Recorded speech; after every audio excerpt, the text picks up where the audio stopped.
উটকে কিভাবে আমি তৈরি করলাম এটা একটু দেখতে পারে না ওরা? আরে উটের দিকে তাকালেই তো ওরা উটের মালিক আমি আল্লাহরে খুঁজে পাবে।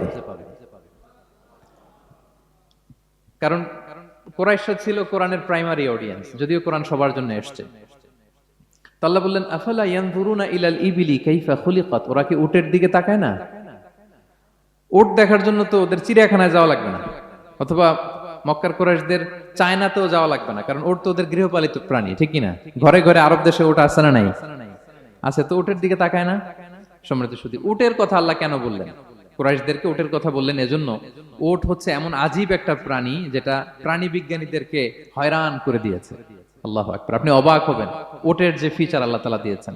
মক্কার লোকেরা উটের গোশত খাইতো, উটের দুধ খাইতো, উটের চামড়া দিয়ে দ্য ফাইনেস্ট লেদার, দামি লেদার তারা বানাতো। উটের উপর মাল নিয়ে বোঝাই করে মরুভূমি মরুভূমি এক প্রান্ত থেকে আরেক প্রান্তে পাড়ি দিত, নিজেরা উটের উপর রাইডিং করত। এবং উট হচ্ছে এমন প্রাণী যেটা একসাথে 1 মাস না খেয়ে বেঁচে থাকতে পারে। 1 মাস পানিও খাওয়া লাগবে না, খাবারও খাওয়া লাগবে না। সুবহানাল্লাহ পড়বেন না? এট এ টাইমে একটা উট, প্রাপ্তবয়স্ক একটা উট একসাথে 200 লিটার পানি খেয়ে ফেলতে পারে।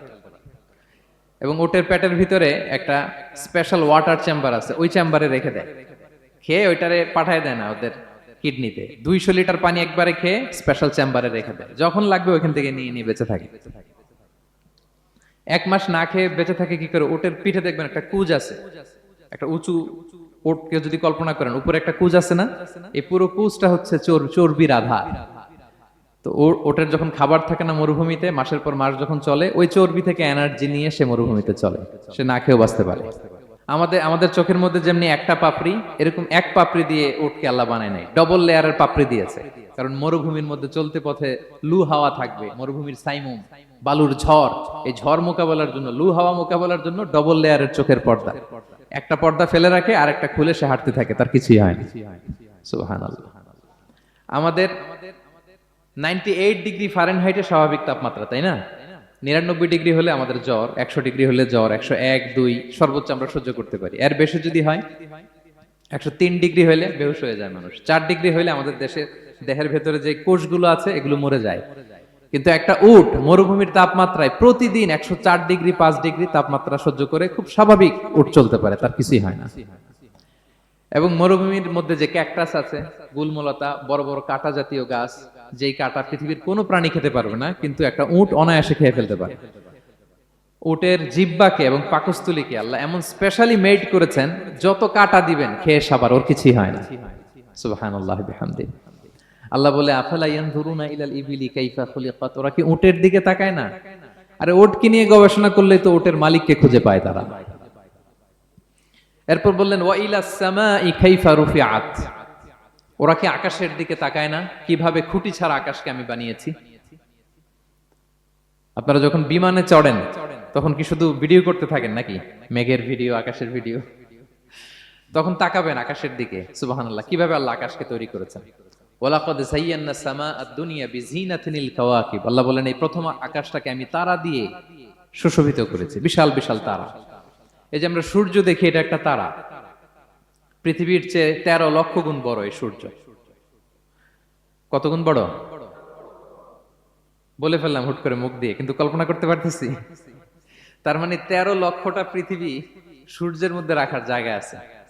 তাই বলে মনে করেন না যে সূর্য অনেক বড় সাইজের তারা। নো, সূর্য এই মহাশূন্যের খুব ছোট্ট সাইজের একটা তারা। সূর্যের চেয়ে লক্ষ কোটি গুণ তারা আছে। যে সূর্য পৃথিবীর চেয়ে 13 লক্ষ গুণ বড়, ওই সূর্যের চেয়ে কোটি গুণ বড় তারা আছে। এরকম লক্ষ কোটি কোটি তারা নিয়ে আমাদের গ্যালাক্সি মিল্কি ওয়ে, এরকম কোটি কোটি গ্যালাক্সি আছে। সুবহানাল্লাহ, কোটি কোটি গ্যালাক্সি নিয়ে আমাদের এই প্রথম আকাশের মহাশূন্য। তার মানে পুরো প্রথম আকাশটাকে যদি একটা মানচিত্র দেয়া হয়, ওইখানে মাইক্রোস্কোপ দিয়ে পৃথিবীকে খুঁজে পাওয়া যাবে না। আই রিপিট, পুরো প্রথম আকাশটাকে যদি একটা বড় মানচিত্র বানানো হয়, আমরা যে পৃথিবীতে আছি মাইক্রোস্কোপ দিয়েও এটাকে খুঁজে পাওয়া যাবে না। এই বিশাল প্রথম আকাশের মহাশূন্য যখন শেষ, এরপরে হচ্ছে প্রথম আকাশের লেয়ার, তারপরে হচ্ছে দ্বিতীয় আকাশের মহাশূন্য, তারপরে দ্বিতীয় আকাশের লেয়ার। বিষ্ণু ইসলাম বলেন দ্বিতীয় আকাশের তুলনায় প্রথম আকাশটা কত ছোট শোনো। সাহারা মরুভূমির মধ্যে যদি তোমার হাতের আংটি ছুঁড়ে ফেলে দাও, পুরো মরুভূমির তুলনায় তোমার হাতের আংটি যত ছোট, আল্লাহর দ্বিতীয় আসমানের তুলনায় প্রথম আসমানটা ঠিক তত ছোট। আবার তৃতীয় আসমানের তুলনায় দ্বিতীয় আসমানটা ঠিক ওই রকম। আবার চতুর্থ আসমানের তুলনায় তৃতীয় আসমানটা ওই রকম। এইভাবে 7 আসমান, এরপরে আল্লাহর কুরসি, মাউদাউল কাদামাইন, যেখানে আল্লাহ তার কুদরতি পা রাখেন। তো 7 আসমানটা যত বড়, পুরো সাহারা মরুভূমির মধ্যে আংটি ফেলে দিলে মরুভূমির তুলনায় আংটি যত ছোট, আল্লাহর কুরসির তুলনায় পুরো 7 আসমানটা ঠিক তত ছোট। কল্পনা করা যায়? এজন্য আল্লাহ বলেছেন, আফালা ইয়ানজুরুনা ইলাল ইবিলি কাইফা খুলিকাত। একটু উট নিয়ে চিন্তা করতে পারো না? আকাশটা নিয়ে একটু ভাবতে পারো না? ওয়া ইলাল জিবালি কাইফা নুসিবাত। একটু পাহাড়ের দিকে তাকিয়ে একটু অবজারভেশন করা যায় না, রিফ্লেকশন? ও মক্কার লোকেরা, পাহাড় দেখার জন্য তো তোমাদের অন্য দেশে যাওয়া লাগবে না, তোমরা তো সারাউন্ডেড বাই মাউন্টেন্স, চারদিকে শুধু পাহাড়, পাহাড় আর পাহাড়। এই পৃথিবীর ভেতরে 7টা টেকটনিক প্লেট আছে।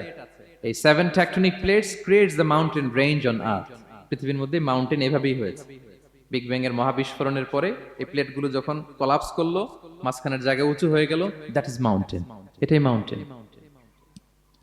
আমেরিকার আলাস্কা একটা জায়গা আছে, পৃথিবীর সবচেয়ে বড় মাউন্টেন রেঞ্জ। এটা লম্বায় প্রায় 2000 কিলোমিটার লম্বা একটা পাহাড়। ইউরোপের সবচেয়ে বড় পাহাড় হচ্ছে আল্পস পর্বতমালা, ওইটা লম্বায় 1200 কিলোমিটার। কল্পনা করতে পারেন, একটা পাহাড় 1200 কিলোমিটার লম্বা।